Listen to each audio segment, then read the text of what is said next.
নতুন ভোরের আলোয় আলোকিত করতে চাই আমাদের এই দায়িত্ব যেরকম আজকে আমি নিয়ে যাচ্ছি। আমার বেকারত্বের সমস্যা আছে, সেখানে যে কর্মজনপদ গড়ে তুলবো। মাদক চোরাচালান, কাউকে কোনো হয়রানি করা যাবে না। খোদাবাসীকে সাথে দিয়ে দরকার হলে উপজেলা প্রশাসনে যেয়ে বসে থাকবো।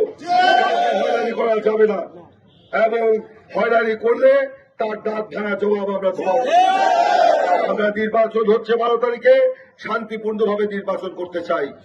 নিরপেক্ষভাবে নির্বাচন পরিচালনা করেন আপনারা, প্রশাসন। আমি এবং আমার দল আপনাকে সহযোগিতা করবে। কোন মবের কাছে, কোন অসত্যের কাছে, কোন মিথ্যার কাছে, কোন ষড়যন্ত্রের কাছে আপনারা মাথা নত করবেন না।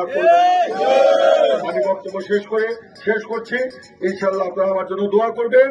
ধানের শীষে আগামী 12 ফেব্রুয়ারি সারাদিন ভোট দিয়ে আপনারা এই ষড়যন্ত্রের দাঁত ভাঙা জবাব দিবেন। সকলকে ধন্যবাদ। আল্লাহ। আমরা প্লিজ ওই